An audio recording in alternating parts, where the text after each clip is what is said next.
여러분이 학창시절에 배운 열역학의 제1법칙은 열 에너지가 운동 에너지로 바뀔 때 전체 에너지 양은 보존된다 하는 게 첫 번째고, 그러니까 전체 에너지는 항상 똑같다 하는 것이고, 열역학 제2법칙은 열은 자연 상태에서는 항상 뜨거운 곳에서 차가운 곳으로만 이동된다는 거야. 뜨거운 곳에서 차가운 곳으로. 그런데 열이 뜨거운 곳에서 차가운 곳으로 이동하는 과정에서 주변으로 방출되는 열 에너지가 있는데, 그 방출되는 열 에너지는 주변에 있는 다른 분자들의 운동을 활발하게 만들기 때문에 자연계는 그냥 내버려두면 전부 다 무질서하게 된다는 게, 이게 열역학 법칙입니다.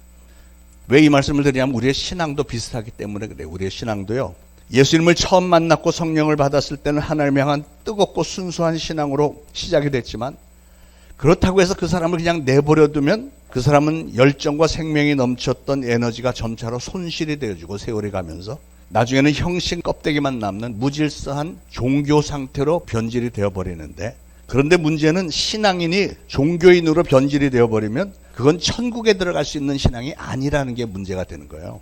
그런 사람은 신앙생활을 평생을 하면서도 장차 주님 앞에 서는 날에 주님으로부터 책망만 들을 것이고 바깥 어두운 곳에 내어던져 쫓길 것이라고 했습니다. 예수님도 오죽하면 신앙생활을 그렇게 열심히 했던 종교인이 되어버린 그 바리새인들을 그렇게 신랄하게 계속해서 책망을 하셨겠습니까? 오늘 성가대 찬양처럼 우리는 모두 신앙생활 열심히 하다가 천국에서 다시 만나야 되지 않겠습니까? 자, 신앙의 종교로 변질되는 이유는 두 가지가 있는데요. 첫째, 신앙의 순수성을 잃어버릴 때 신앙은 변질이 됩니다. 신앙은 하나님 중심으로 신앙생활을 하는 거, 하나님 중심으로 신앙생활을 할 때 그게 진짜 신앙입니다. 그러나 신앙의 초점이 하나님이 아닌 우리 인간들, 나 중심으로 변하면 그건 종교가 되는 거예요. 그래서 제가 질문을 하나 하겠습니다. 여러분의 삶의 주인은 하나님이십니까? 아니면 여러분 자신이 여러분 삶의 주인이라고 생각을 하십니까? 말로는 다 하나님이라고 하시겠죠. 근데 이 질문은 여러분의 신앙이 신본주의냐 인본주의냐 하는 질문입니다. 저는 여러분의 인간 중심의 종교인이 아닌 하나님 중심의 신본주의 신앙인들이 다 되시길 바랍니다. 오늘날 한국교회가 종교적인 껍질은 점점 더 두껍고 딱딱해지는데요, 사람들의 심령 속의 신앙의 불길은 점점 사그라들고 있는 것 같아서 참 안타까움이 있습니다. 그러나 우리가 살고 우리 교회와 민족이 살기 위해서는 우리의 신앙의 종교로 흘러가는 것을 다 차단시켜버리고 인본주의 사상 다 떨쳐버리고 신본주의 신앙으로 되돌이켜야 됩니다. 우리 기독교 역사 속에 신앙의 개혁이라고 하는 것은 항상 신본주의로 돌이키는 운동이었어요. 신앙이 종교로 변해버리는 두 번째 이유는 사람들이 신앙의 순수함과 야성을 잃어버리기 때문입니다. 야성은 좋은 의미에서 야성을 얘기를 하는 건데요, 여러분, 진정한 믿음은 정말 순수하고 강렬한 것이고, 그리고 진정한 믿음은 겁이 없습니다. 우리가 하나님을 진정 믿는다면 두려울 게 뭐가 있겠어요? 처음 순수한 신앙 때는 개개인의 신앙도 그랬고 교회도 또 그런 신앙의 야성으로 움직였었는데, 요즘에 어떤 사람들 보면 가족끼리도 종교의 자유와 선택권을 존중해 주는 게 그게 인권 존중이고 그게 예의라고 주장들을 합니다. 그런데 여러분, 그거는요, 마귀가 더 많은 사람들을 구원받지 못하게 실족시키려고 사람들의 생각에 그런 사상, 좋지 않은 사상을 교묘하게 심었고 세뇌를 시킨 겁니다. 인권이나 인본주의가 지금 사람들은 굉장히 중요하게 생각하지만 그건 신앙의 차원에서는 아닙니다. 우리는 하나님의 뜻을 중요하게 여기는 게 신앙이에요. 우리 인간의 이익을 위해서 사는 게 아닙니다. 그래서 어떤 자녀들은 보면 부모들이 교회 가자 그러면 내 신앙은 내가 선택할 거예요 하고 안 따라오는 아이들이 이제 청소년 시절부터 생기기 시작하죠. 그러니까 여러분, 최소한 여러분의 자녀들의 피해에 대해서는 부모가 반드시 책임을 지는 신앙의 야성을 되찾으시길 바랍니다. 그러기 위해서 부모된 여러분들 자녀를 윽박지르라는 얘기가 아니고요, 평상시에 신앙인으로서 자녀들로부터 존경을 받을 만한 모습을 보이셔야 됩니다. 여러분이 교회를 다니고 집사고 권사고 안수집사고 이런데 집안에서는 신앙의 모습이 없다, 그럼 그거 어떻게 하겠어요? 부모들은 책임감을 가지고 집안에서 자녀들 앞에서 소리내서 성경책도 읽고, 그래서 아이들에게 하나님의 말씀이 들려지게 해줘야 되고요, 기도 생활도 하고 자녀들을 잠자기 전에 머리에 손 얹고 축복 기도도 해주고, 자녀들을 늘 사랑과 온유함으로 대하셔야만 그 자녀들은 부모를 따라서 교회에 옵니다. 교회를 다닌다는 사람이 집안에서 그러지 않고 집안에서는 세상 사람들과 다를 바 없다, 그럼 자녀들은 부모를 위선자라고만 생각하고 교회에 대해서도 좋지 않은 감정이 생깁니다. 때를 얻든지 못 얻든지 자녀들뿐만 아니라 여러분이 사랑하는 모든 이들의 영혼들을 위해서 강권적으로 여러분 전도하셔야 됩니다. 여러분, 마귀는 우리가 싸워서 이겨야 할 대상이지 마귀와는 협상 같은 건 절대로 해서는 안 되는 거예요.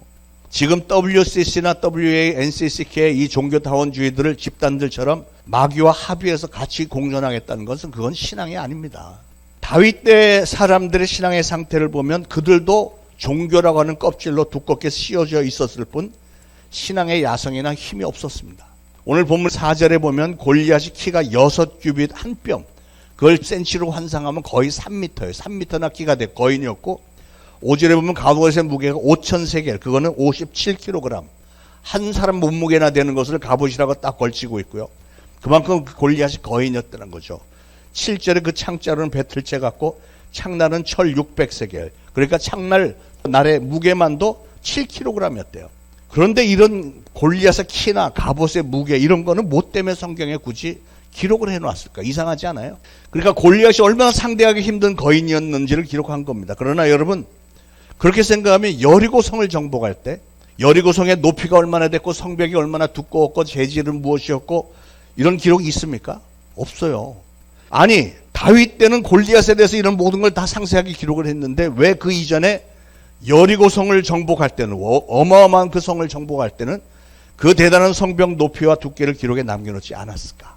생각을 해보셨나요? 왜냐하면 그때는 그런 게 전혀 상관이 없었기 때문에 그래요.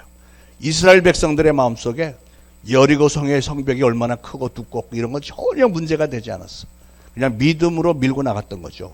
성벽이 얼마나 두껍고 홍해바다가 얼마나 깊었고 이런 게 하나님에게는 전혀 문제가 되지 않는다는 순수한 신앙인들이었기 때문에 그런 걸 굳이 기록할 필요가 없었던 거예요.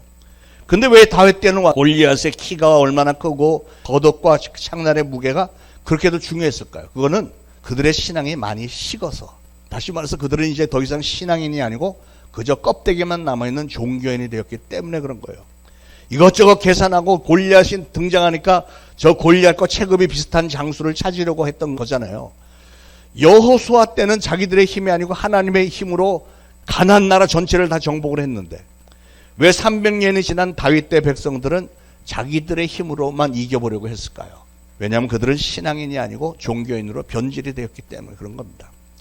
그런데 문제는 오늘날 지금 이 시대가 어떻습니까? 똑같아요. 지금 이 시대도 다윗 때하고 똑같이 돼버렸어요. 요즘 여러분이 신앙적으로 뭘 해보려고 하면 뭐 광신지 아니냐, 무슨 외계인 취급하고 이러지 않나요? 길거리에 나가서 노방전도만 해도 이러고들 생각하는 사람들이 얼마나 많습니까? 400여 년 전에 영국에서 청교도들이 신앙의 순수한 야성을 가지고 신앙의 자유를 찾아서 대서양을 건너 신대륙으로 갔습니다. 66일 동안 목숨을 건 여행을 했습니다. 절반이 바다에서 죽었습니다. 그래도 그들은 신앙의 자유만 얻을 수 있다면 하면서 순수한 신앙의 야성을 붙들고 마침내 신대륙에 도착해서 뭐를 했어요? 그 추운 겨울에 미국에서 제일 추운 북동부 매사추세츠, 거기에 도착을 해갖고 막 얼어 죽을 지경인데 자기 집 지을 생각보다는 교회를 먼저 지었어요. 이 예배당을 먼저 짓고요. 그 다음에 자기들 집을 지었습니다. 그걸 하나님은 그렇게 좋게 여기셔서 그 나라를 지금 전 세계 가장 최고의 강대국으로 만들어 주셨잖아요. 그런데 400년이 지난 오늘날 미국의 수많은 지도자들은 껍데기만 남은 종교인으로 변질이 돼버렸습니다. 신본주의 신앙이 아닌 인본주의 신앙으로 변질이 되었습니다. 교회가 동성결혼을 허용을 하고 전 세계 모든 종교들과 우상들이 그 나라에 잔뜩 이민자들로 들어와 갖고 자기들 멋대로 포교 활동을 하고요. 오히려 기독교인들만 불이익을 당하고 있습니다. 모든 종교가 다 자유로운데 기독교에 대해서만은 제재가 굉장히 많아졌어요. 신기하죠. 그러니까 이스라엘 아합 왕 때하고 거의 비슷한 수준이 돼버렸습니다. 그런데 우리 한국은 어떻습니까? 우리 한국은 슬프게도 미국이 걸어간 길을 지금 똑같이 걸어가고 있습니다. 오래전 일제 치하에서나 6.25 사변 때는 신앙을 지키기 위해서 순교당한 분들이 수백 명이나 됐습니다. 여러분, 신앙생활을 시작했으면 그 당시에는 새벽기도, 수요일 금요일 공예배 참석하는 거 당연한 거고 11조 바치는 거 당연한 일이었습니다. 근데 예배당이 집 가까이나 있었습니까? 보통 10리, 20리 걸어가야 예배당이 있었는데 그 당시에 무슨 차량 운행이 있기를 했습니까? 뭐 무더운 여름날에도 또 겨울에 송고추위에도 그들은 1시간씩 2시간씩 걸어서 예배당에 다녔습니다. 매일매일 새벽기도 그렇게 다녔습니다. 따뜻한 옷이나 있었습니까? 예배당에 난로나 제대로 있었습니까? 그러나 그분들은 비가 오나 눈이 오나 아무리 찬바람이 불어도 생명을 걸고 교회를 다녔습니다. 왜요? 그들은 신앙인들이었으니까. 여러분, 그때는 목사님들이 맨날 설교에 성도들 야단치고 찔러대는 설교만 했습니다. 저는 아직도 생생하게 기억합니다. 그 당시 부흥 강사들, 이천성 목사, 강다리 목사 이런 분들은 욕을 입에 달고 살았어요. 남이교회 와서 막 교인들 다 야단치고 왜 얘기하시오? 그따위로 신앙생활하는데 하나님 당신네 그냥 두실 것 같아? 이건 제가 하는 게 아니고 그분들 흉내만 낸 것뿐입니다. 옛날엔 다 그렇게 설교했어요. 저는 죽었다 깨나도 그렇게 못할 것 같은데. 그래도 그때는 성도들이 모두 신앙으로를 다 받아들였고 순종했고 눈물을 쏟으면서 실제로 회개했습니다. 그렇기 때문에 하나님이 우리를 축복하신 거예요. 우리나라를. 오늘날은 어떻습니까? 새벽 기도는 고사하고 주일 예배조차도 날이 좀 추우면 안 오고 눈바람이 좀 세면 안 오고 날씨 좀 놀러 가야 되니까 안 오고 결혼식이나 장례식 있으면 거기 참석하는 거로 예배 대신하고 목사가 나를 찌르는 설교했으면 복수 및 목사 버릇 거쳐주는 차원에서 한 두어 주일 교회 안 나오고 예, 이런 분위기가 많지 않아요. 우리는 안 그러지만 다른 교회는 상당히 많은 것 같아요. 예수님 당시에 종교 지도자들이 예수님의 책망을 견디기 힘들어서 결국은 어떻게 했어요? 예수님을 십자가에 못 박아 죽여버렸어요. 근데 오늘날도 종교인들은 신앙인이 아닌 종교인들은 교회 나왔다가 뭐가 자기 마음에 다 안 들면 목사 수시로 쫓아내잖아요. 목사님들은 성도들이 혹시라도 시험을 받을 만한 대목은 설교에서 다 빼버리니까 설교가 아니죠. 그저 종교인들로 만드는 설교만 하고 있는, 귀에 듣기에 좋은 얘기만 하고 있는 거예요. 여러분, 기독교 역사 속에서 몇 차례 종교개혁이 있었습니다. 1520년경에 마틴 루터가 천주교회에 대항을 해서 1000년 동안 쌓인 두꺼운 종교의 껍데기를 벗어버리고 뛰쳐나와서 신앙의 개혁을 이뤘고, 그 후에 1720년대 미국에서 Great Awakening Movement, 대각성 운동이 있었습니다. 이런 신앙의 개혁들이 여러 차례 있었어요. 그런데 그런 신앙의 개혁들이 일어난 원인은 뭐였죠? 결국은 껍데기만 남아있는 이런 종교로는 안 되겠다. 우리 진짜 성경적인 신앙으로 돌아가자고는 운동이었어요. 근데 여러분, 오늘날 우리 한국교회의 종교 껍질은 그때보다 훨씬 더 두껍습니다. 신앙의 야성과 순수성을 잃어버렸습니다. 하나님 중심이 아니고 인간 중심, 이기적인 종교로 변질이 되어버린 것 같아요. 그러나 여러분, 신앙의 종교가 되어버리면 어떤 일이 벌어질까요? 그 다음에 일어날 일은 끔찍합니다. 가정이 망가집니다. 부모들의 신앙이 망가지면 부모들도 죄의 노예가 돼버리고 자녀들 쉽게 타락하고 그러면 나라가 망합니다. 역사가 그걸 증명하죠. 유럽이 그랬고 미국이 그랬고 우리 한국교회가 지금 똑같은 길을 걷고 있습니다. 전 미국에 30년 살면서 우리나라의 1, 20년 후에 되어질 일들을 이미 다 내다보고 왔습니다. 지금 우리에게 시급한 건 여러분의 자녀들 좋은 대학교 보내는 게 그게 시급한 게 아닙니다. 아이들 마약에 빠지지 않고 게임 중독과 도박에 빠지지 않고 동성연애에 빠지지 않고 성적으로 타락하지 않는 게 훨씬 더 시급하고요. 여러분의 자녀들이 자살하지 않는 게 훨씬 더 시급한 일 아닌가요? 그래서 여러분과 여러분의 자녀들이 교회 안에 하나님의 품에 있어야 되는 거예요. 그래도 교회 안에 있어야 그런 길로 빠지지 않죠. 오늘날 젊은 세대들이 교회를 많이 떠나고 있습니다. 왜요? 교회에 대해서 실망을 했다면서 떠나요. 물론 교회가 문제가 많은 건 사실이에요. 저도 다 인정하지만 그러나 문제는 그렇게 해서 교회를 떠나고 세상으로 간 자녀들은 곧바로 마귀의 밥이 돼버리는 거예요. 마귀는 우리 젊은 세대들을 마귀의 노예로 만들고 우울증에 빠지게 만들고 자살 충동이 일게 만들고 있습니다. 오늘 우리 한국교회는 다시 신앙개혁이 필요합니다. 인간들 위주의 종교 껍데기들 다 이제 좀 벗어버리고 하나님 위주의 신본주의 신앙을 회복해야 됩니다. 그게 진짜 신앙이니까. 종교에서 신앙으로 돌아가는 순간에 우리는 다윗처럼 그렇게도 거대해 보였던 거인 골리앗을 한순간에 무너뜨릴 수 있는 능력을 받게 될 줄로 믿으시기 바랍니다. 종교인이었던 사울왕과 장군들과 군사들은 골리앗 앞에서 벌벌 떨면서 마주대서 나가지를 못했는데 이 조그만 소년 다윗이 당당하게 여호와의 이름으로 나가서 이겼잖아요. 막전엔 찐빵이라는 신앙서적 읽어본 분들이 계시겠죠. 찐빵의 재료는 밀가루하고 앙꼬 그거밖에 없는데 막전한 찐빵에서 막 모락모락 진이 막 뜨끈뜨끈하게 올라올 때 그것처럼 맛있는 음식도 없죠. 막 뜨겁게 해서 되게 맛있어요. 그런데 그 맛있던 찐빵도 식어버리면 별 맛이 없어.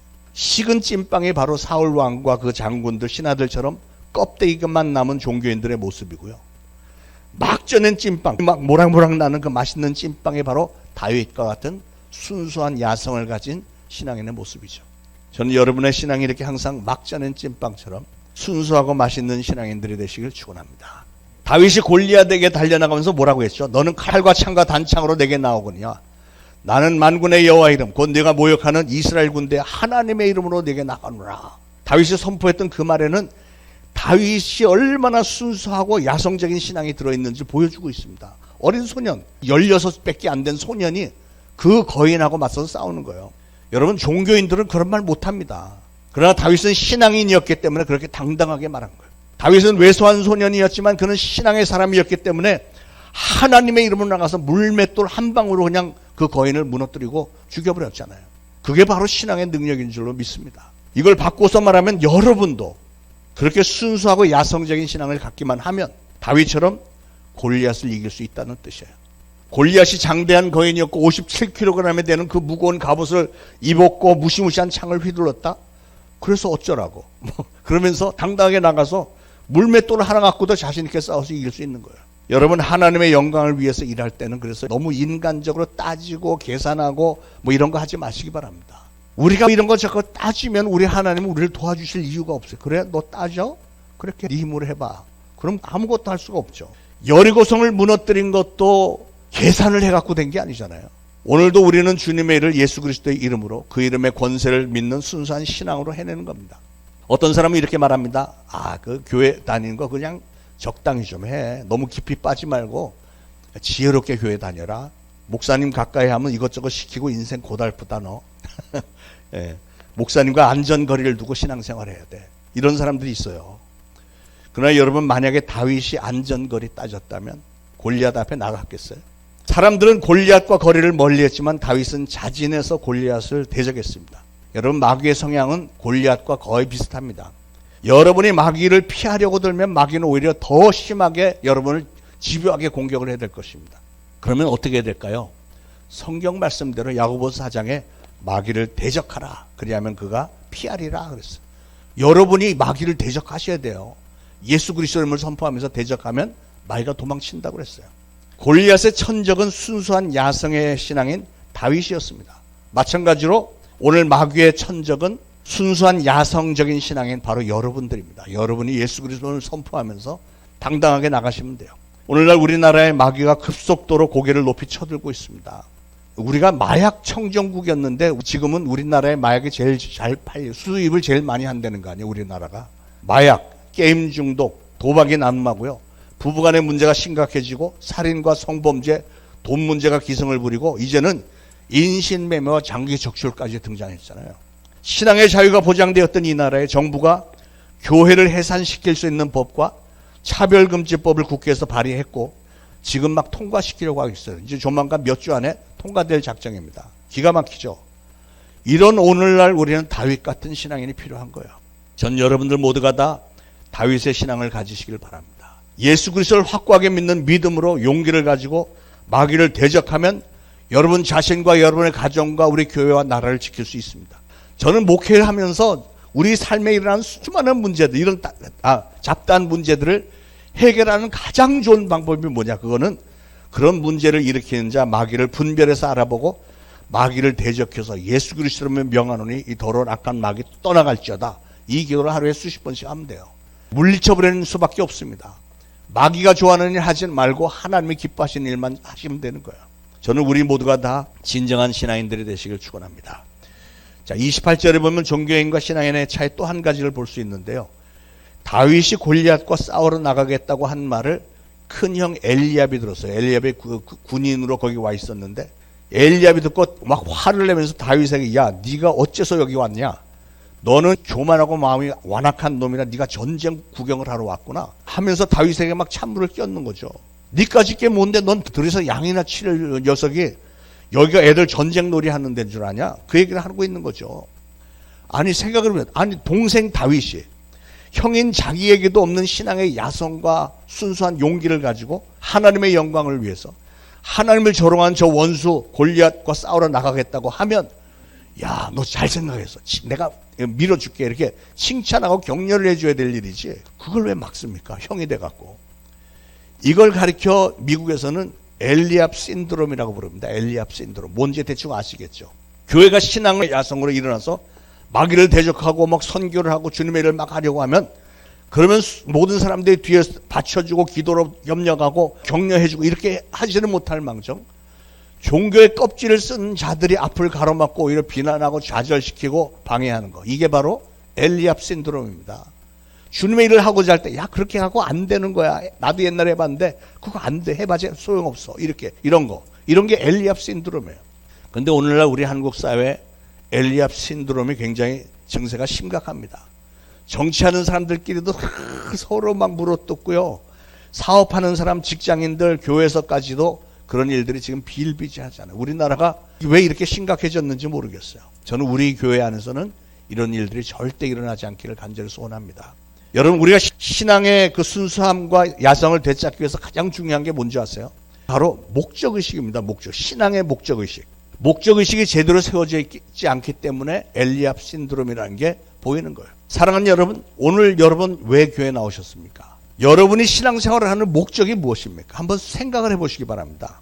성경은 우리가 신앙생활을 하는 목적을 뭐라고 부르냐면 For the glory of God, 하나님의 영광을 위해서라고 분명히 얘기합니다. 여러분이 교회에 나오고 신앙생활을 하는 목적은 하나님의 영광을 위해서 하는 거지, 여러분이 복받고 여러분의 자녀들이 인류대학 가고 이러기 위해서 하는 게 아니잖아요. 하나님의 영광을 위해서 우리 신앙생활을 하는 거예요. 근데 참 아이러닉하게도 많은 사람들이 반대로 내가 신앙생활을 하는 것은 하나님이 내 뜻대로 해주기를 바라서 신앙생활을 하는 사람이 너무 많은 것 같아. 내가 기도를 안 하면 하나님 무조건 내 뜻대로 들어줘야 되고 이런 거. 이게 바로 인본주의고 자유주의 신학입니다. 인간 위주의 신앙. 잘못된 거죠. 하나님은 나를 위해서 존재하시는 분이고 나를 위해서 모든 걸 해주셔야 되고 교회도 내가 요청하면 모든 거 다 해줘야 되고 이렇게 생각하는 거. 잘못된 신앙이에요. 너무나도 많은 사람들 신앙이 그렇습니다. 물론 하나님은 나를 사랑하시고 나의 삶을 선한 길로 인도하시기를 원하시고 우리를 축복하기를 원하시는 하나님이시지만, 그리고 교회도 성도들을 위해서 많은 일을 배려하고 하지만, 올바른 신앙은 나라는 사람이 하나님의 계획과 섭리 가운데 이 땅에 왔고, 그러면 나는 하나님의 영광을 위해서 나는 이 땅에서 존재하고, 그래서 나는 하나님을 위해서 수고하고 애쓰고 희생까지 하고 내가 교회를 위해서 맡겨진 직분을 감당하는 거. 이런 게 올바른 신앙의 자세 아닌가요? 그래서 저는 늘 기도합니다. 성령님, 우리 초대신앙교회 성도님들의 신앙의 목적의식을 올바로 세워주옵소서. 이렇게 늘 기도합니다. 제가 존경하는 선배 목사님이 지금은 돌아가셨습니다만 오래전에 LA에 200명쯤 모이는 교회 부임해 가셨는데, 그 교회는 하여튼 1년에 한 번씩 목사님이 갈리는 교회예요. 계속해서 갈리고 제일 문제가 많은. 그런데 이제 이 목사님이 작정을 하고 그 교회에 이제 부임해서 가셨는데, 그런데 이분이 원체 뛰어난 목사님이세요. 우리 고등학교 선배이신데 7년 만에 2,000명 모이는 대형 교회가 됐어요. 엄청나게 부흥이 됐습니다. 근데 중직 몇 사람이 목사님에게 자꾸 사사건건 시비를 걸더래. 그래서 이분들이 왜 그럴까 알고 보니까, 성도들이 처음에 200명 모였을 때는 문제들이 터지면 항상 이분들, 중직들, 교회 장로들에게 와서 다 의논하고 장로들이 다 결정하고, 목사 내쫓는 것도 자기들이 결정하고 새로 뽑는 것도 자기들이 결정하고, 이거 다 했던 사람들이에요. 근데 교회가 부흥해서 2,000명이 되고 나니까 자기들의 존재는 쓱 없어지고 모든 문제들은 전부 목사님이 다 해결하는 거예요. 목사님에게 성도들이 가서 다 의존하더래. 전에는 성도들이 자기를 찾아왔었는데 이제는 목사님에게만 가니까 자기가 교회 안에서 존재감이 없어진 거예요. 그래서 그들이 수시로 몇 사람이 모여서 작당을 하고 저 목사 내보내자. 그래서 막 이런저런 문제 만들어 갖고 시끄럽게 모함을 하고 막 쫓아내려고 했죠. 자, 그러면 그 사람들은 도대체 무슨 목적으로 교회를 다닌 겁니까? 이걸 보면 분명해지는 거는 그들은 교회 가서 왕 노릇하고 싶어서 교회 다닌 거 아니에요? 다윗의 형 엘리압 역할을 그 사람들이 한 겁니다. 주님의 일을 하고자 하는데 자꾸 옆에서 깐작깐작 이렇게 하는 거 아니다, 저렇게 하는 거 아니다 뭐 그랬더니, 그걸 보다가 참다가 견디지 못한 수많은 목사님의 편에 섰던 더 많은 성도들이 들고 일어나서 그들이 법정 소송까지 가갔고요. 결국 재판관은 그들에게, 그 장로들, 그 중직들에게 다시는 교회 근처 오지 못하도록 하는 교회 접근 금지 명령을 내렸고요. 예, 여러분은 뭐 잘됐다는 표정을 지으시는데 잘된 건 아닙니다. 교회는 그런 일이 일어나면 안 되는 거죠. 문제는 그렇게 일단락이 지었지만 교회는 영원토록 씻을 수 없는 상처가 남게 돼요. 그 교회 그러면 부흥은 됐지만 문제 많은 교회, 싸움질하는 교회, 사람들의 기억이 그렇게 남는 거예요. 여러분, 교회가 신앙적으로 부흥이 되면 어떤 일들이 벌어지면, 제대로 부흥이 되면 수많은 성도들이 하나님 앞에 나서 눈물을 쏟으면서 회개하고 인생의 변화가 되고 술, 담배 끊고 그래서 기뻐서 찬양 소리가 커지고 예배가 하늘 높이 상달이 되어지고 자녀들이 하나님을 예수님을 만나고 인생의 비전들이 생기고 목적의식이 분명해지고 성도들이 잘 되고 가정이 축복받고 지역사회가 잘 되고 나라가 민족이 다 잘 되는 거예요. 우리나라가 그 좋은 예잖아요. 저는 간절히 소원합니다. 우리 교회 안에는 종교가 아닌 순수한 신앙의 불길이 일어나게 해주시되 하나님의 영광을 위해서 아주 귀하게 쓰임을 받는 교회와 신앙인들이 다 되게 해주옵소서. 저는 그렇게 기도합니다. 여러분도 그렇게 기도하시기 바랍니다. 여러분, 다윗의 관심은 골리앗이 다윗의 관심이 아니고 하나님의 영광이 드러나는 것이 다윗의 관심이었어요. 다윗의 그 신앙을 우리도 본받아야 되겠습니다. 그러기 위해서는 우리도 나는 신앙생활하는데 하나님의 영광을 위해서 신앙생활을 하겠다. 이 목적의식이 분명히 뚜렷해야 되는 거예요. 예수님 이후로 지난 2000여 년 동안 기독교 역사 속에는 순수한 신앙의 야성에 타오르면 반드시 이런 현상들이 일어났습니다. 그 신앙의 야성의 영국을 뒤집었고요. 독일을 깨뜨렸고 미국을 부흥시켰고 우리 한국을 완전히 뒤집어서 세계에서 제일 못 살던 나라가 70년 만에 세계 10위 안에, 지금은 뭐 어떤 부분은 세계 5위권 안에 드는 최고의 민족이 됐잖아요. 그게 계기가 뭐라고요? 기독교가 들어와서 한국 교회가 부흥되면서부터 우리나라가 엄청난 축복을 받는 나라가 된 거예요. 지금 K-팝, 뭐 K-컬처, 그러면 전 세계 모든 사람들이 와, 정말 신기한 민족으로 쳐다보고 있잖아요. 그게 하나님이 다 하신 일이에요. 자, 다윗이 이겼습니다. 무엇으로 이겼죠? 무슨 대단한 무기로 이겼나요? 아니죠. 물맷돌로 이긴 것처럼 보이지만 물맷돌에 무슨 능력이 있습니까? 다윗이 무엇으로 나갔어요? 여호와의 이름으로, 하나님의 이름으로. 이게 믿음입니다. 이게 신앙의 야성입니다. 예수 그리스도의 힘으로 나가는 거. 다윗이 그렇게 믿음으로 나갔더니 하나님은 조그만 물맷돌 하나로도 그 거인을 단박에 죽일 수 있는 그런 놀라운 역사를 일으켜 주신 거예요. 오늘날 저와 여러분의 주머니에도 그런 물맷돌들이 있습니다. 제일 좋은 물맷돌이 뭘까요? 그건 기도입니다. 기도. 예, 기도. 기도처럼 힘센 돌은 없습니다. 또 우리에게는 사랑이라는 돌도 있고요. 용서라는 돌도 있고 섬김이라는 돌도 있고 성령 충만이라는 돌도 있고요. 다양한 돌들이 우리의 물맷돌 주머니에 있습니다. 이 하나하나의 돌들이 엄청난 힘을 발휘할 수 있는 돌들이 되는 줄로 믿습니다. 어떻게 하면요? 여러분이 종교인이 아니라 신앙인이 되기만 하면. 오늘날 한국교회와 성도들이 신앙의 야성과 순수성을 잃어버렸다고 한탄들을 합니다. 그러나 여러분, 세상 모든 사람들이 신앙을 다 잃어버렸다 할지라도 여러분 한 분만이라도 그 신앙을 찾으면 되지 않겠어요? 이스라엘 백성들이 전부 다 종교인으로 전락했지만 진정한 신앙인 다윗 한 사람이 있었기 때문에 하나님의 영광을 드러낼 수 있었고 골리앗을 무너뜨리고 블레셋의 손으로부터 민족을 구원할 수 있었지 않느냐 말이에요. 여러분이 다윗이 되면 되잖아요. 여러분이. 세상이 제 아무리 타락했다 해도, 아무리 엘리압이 비난을 해대고 방해를 한다 해도 여러분 한 분만 믿음을 잘 지켜서 물맷돌을 한 번 잘 던지기만, 아니 하나님이 잘 맞춰주기만 하시면 골리앗도 넘어뜨릴 수 있고 하나님의 영광 높이고 가정과 교회와 나라를 살릴 수 있게 되는 줄로 믿습니다. 존 F 케네디 대통령이 미국을 움직였던 유명한 연설이 있습니다. You Americans, 너희들 미국 사람들이요. Never ask what America can do for you. 미국이 당신들을 위해서 뭘 해줄 것인가를 묻지 말고 rather ask yourself what you can do for the America. 당신이 아메리카, 미국을, 나라를 위해서 뭘 해줄 수 있는지 그걸 물으시오. 정말 유명한 연설이었습니다. 오늘 우리 교회 신앙운동은 여러분 자신들에게 촉구하시는 신앙운동이 되기를 바랍니다. 강조해서 말씀드리면 종교의 껍질, 아무 쓸모가 없는 것이고 오히려 종교가 돼버리면 없는 게 차라리 낫습니다. 백개무익입니다. 종교의 껍질은 다 벗어버리시길 바랍니다. 이제는 내가 주님을 위해 무엇을 할 수 있는지, 바로 그 질문에 대한 여러분의 실질적인 반응에 의해서 여러분 앞에 서 있는 골리앗은 무너지게 될 줄로 믿습니다. 종교의 껍데기 다 벗어버리고 이제는 확실한 신앙의 옷을 입으시기 바랍니다. 여러분 한 분 한 분에게 예수 그리스도의 이름으로 그 사명을 전달을 합니다.